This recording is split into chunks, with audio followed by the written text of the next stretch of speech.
नमस्ते, हमारे YouTube channel मंथन हिंदी में आपका स्वागत है। जैसा कि आप सभी जानते हैं, हमारे चैनल के द्वारा HPRCA TGT आर्ट्स कमीशन 2025 के लिए फ्री ऑनलाइन क्लासेस प्रोवाइड कराई जा रही है। आज हम पढ़ेंगे वर्ल्ड ज्योग्राफी। आज का हमारा टॉपिक रहेगा ब्रह्मांड, ब्रह्मांड की उत्पत्ति, तारामंडल। आइए शुरुआत करते हैं आज के लेक्चर की। जियोग्राफी, भूगोल, दो लैटिन शब्दों जियो और ग्राफी से बना है। इसमें जियो का अर्थ पृथ्वी और ग्राफी का अर्थ वर्णन करना है। भूगोल का अर्थ विज्ञान की वह शाखा है जिसमें पृथ्वी के बारे में अध्ययन किया जाता है। ग्रीक विद्वान हेक्टियस को भूगोल का पिता माना जाता है। एक अन्य ग्रीक विद्वान इरेस्टोथनीज ने सर्वप्रथम जियोग्राफी शब्द का प्रयोग किया। आधुनिक भूगोल के जनक अलेक्जेंडर वॉन हम्बोल्ट और कार्ल लिटर माने जाते हैं।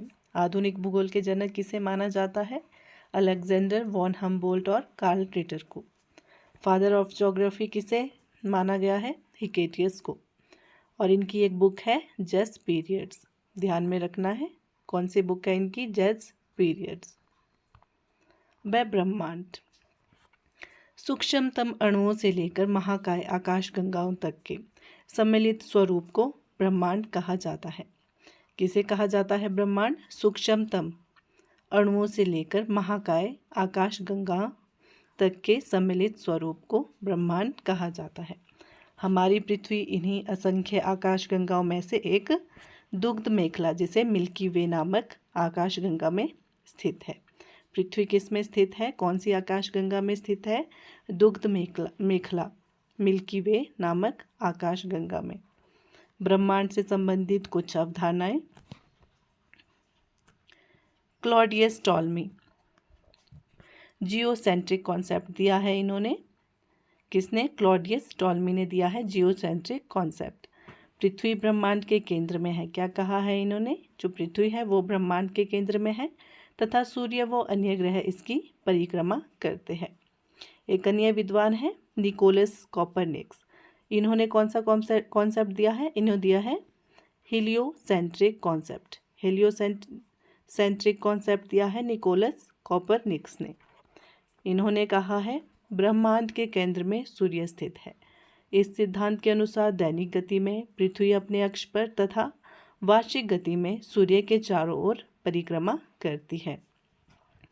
विलियम हर्शेल ने कहा है दूरबीन की सहायता से अंतरिक्ष का अध्ययन किया और बताया कि सौरमंडल आकाशगंगा का ही एक हिस्सा है। वराहमिहिर, जो वराहमिहिर है वो भारत के हैं। इन्होंने कहा है, इन्होंने कॉपरनिकस से लगभग 4000 वर्ष पूर्व ही बता दिया था कि चंद्रमा पृथ्वी की परिक्रमा करता है और पृथ्वी सूर्य की परिक्रमा करती है। बिग बैंग थ्योरी किसने दी है? ये जॉर्ज लेमेंटियर ने। महाविस्फोटक सिद्धांत जिसे कहते हैं बिग बैंग थ्योरी, जॉर्ज लेमेंटियर ने दी है ये। जॉर्ज लेमेंटियर के अनुसार ब्रह्मांड लगभग 15 अरब वर्ष पूर्व एक विशालकाय अग्निपिंड था जिसका निर्माण भारी पदार्थों से हुआ था। इसमें अचानक ब्रह्मांडीय विस्फोट या बिग बैंग के कारण पदार्थों का बिखराव हुआ जिससे काले व उच्च घनत्व वाले पदार्थ निर्मित हुए और उनके समूहन से अनेक ब्रह्मांडीय पिंडों का सृजन हुआ। इनके चारों ओर सामान्य पदार्थों का जमाव हुआ जिससे उसके आकार में वृद्धि हुई। इस प्रकार आकाश गंगाओं का निर्माण हुआ। इसमें पुनः अनेक विस्फोट हुए जिससे उत्पन्न पदार्थों का समूहन होने से असंख्य पिंडों का निर्माण हुआ। यह पिंड तारे या स्टार्स कहलाए। इसी प्रक्रिया के पुनः प्रयोग से ग्रहों व उपग्रहों का भी निर्माण हुआ। इस प्रकार बिग बैंग परिघटना से ब्रह्मांड की उत्पत्ति हुई। ब्रह्मांड की उत्पत्ति किससे हुई है? बिग बैंग परिघटना से। ब्रह्मांड के रहस्यों को जानने के लिए European centre for nuclear research, जिसे सर्न कहा जाता है, सर्न ने 30 मार्च 2010 को जेनेवा में पृथ्वी की सतह से 100 फीट नीचे 27 किलोमीटर लंबी सुरंग में लार्ज हैड्रॉन कोलाइडर LHC नामक ऐतिहासिक प्रयोग प्रारंभ किया। सर्न की फुल फॉर्म क्या है?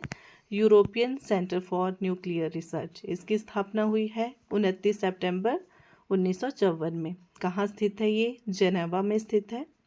सर्न विश्व का सबसे बड़ा परमाणु आयोग है। वर्ष 2017 से भारत इसका एसोसिएट सदस्य है। भारत सर्न का सदस्य कब से बना है? 2017 से। अब है आकाशगंगा। आकाशगंगा जिसे गैलेक्सी भी कहते हैं।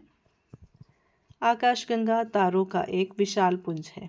ब्रह्मांड में लगभग 100 अरब आकाशगंगाएं हैं। प्रत्येक आकाशगंगा में अरबों तारे हैं। आकाशगंगा में 98% भाग तारे और 2% भाग गैस व धूल का होता है। आकाशगंगा को प्रायद्वीपीय ब्रह्मांड भी कहा जाता है। हमारी पृथ्वी दुग्ध मेखला मिल्की वे नामक आकाशगंगा का एक भाग है। एंड्रोमेडा आकाशगंगा सबसे निकट की आकाशगंगा है, जो हमारी आकाशगंगा से 2.2 मिलियन प्रकाश वर्ष की दूरी पर स्थित है।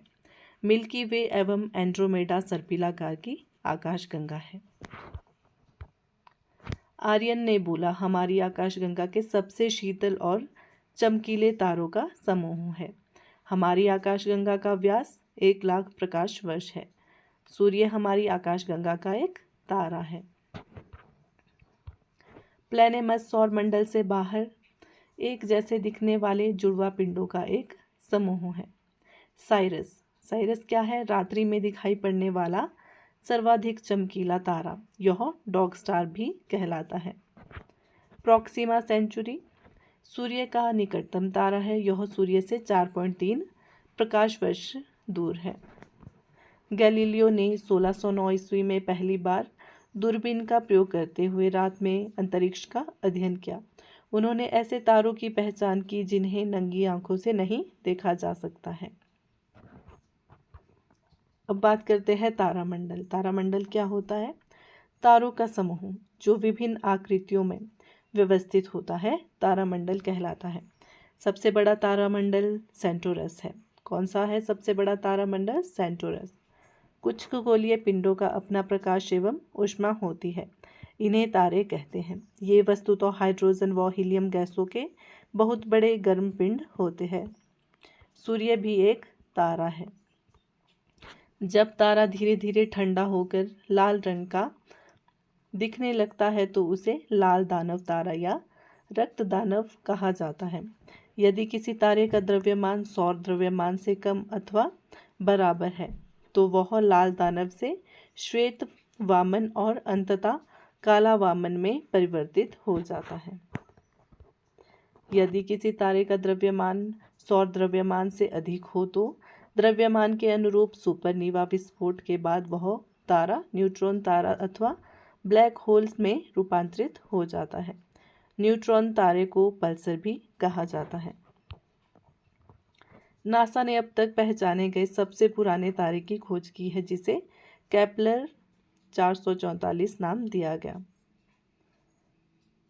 नासा की फुल फॉर्म है national aeronautics and space administration. इसकी स्थापना हुई है 29 जुलाई 1958 ईस्वी को। इसका मुख्यालय है वॉशिंगटन डीसी। कहाँ पर? संयुक्त राज्य अमेरिका में। नासा अमेरिका की स्वतंत्र शाखा है। तारों का जन्म होता है, उनमें वृद्धि होती है और अंततः उनका क्षय हो जाता है। तारों का विनाश सुपरनोवा विस्फोट से होता है तथा बचे हुए न्यूट्रॉन्स तारे ब्लैक होल अथवा कृष्ण छिद्र कहलाते हैं। तारों के तापमान के द्वारा उसकी आयु का अनुमान लगाया जा सकता है। अंतरिक्ष में दूरी मापन की इकाइयाँ। अंतरिक्ष में दूरी मापन की इकाइयाँ कौन कौन सी है? सबसे पहले है प्रकाश वर्ष, लाइट ईयर। दूरी का मात्रक है प्रकाश वर्ष, लाइट ईयर। प्रकाश की गति लगभग 3 लाख किलोमीटर प्रति सेकंड है। एक वर्ष में सूर्य का प्रकाश जितनी दूरी तय करता है वह एक प्रकाश वर्ष कहलाता है। एक प्रकाश वर्ष कितना कहलाता है? एक वर्ष में सूर्य का प्रकाश जितनी दूरी तय करता है। एक प्रकाश वर्ष 9.46 गुणा 10 की शक्ति 12 किलोमीटर के बराबर होता है। खगोलीय इकाई एस्ट्रोनॉमिकल यूनिट। यह पृथ्वी से सूर्य के मध्य की औसत दूरी है। इसका मान लगभग 8 प्रकाश मिनट या 14.96 करोड़ किलोमीटर होता है। पारसेक यह दूरी मापन की सबसे बड़ी इकाई है, जिसका मान लगभग 3.26 प्रकाश वर्ष के बराबर होता है। आशा करती हूँ आपको क्लास अच्छी लगी हो। धन्यवाद।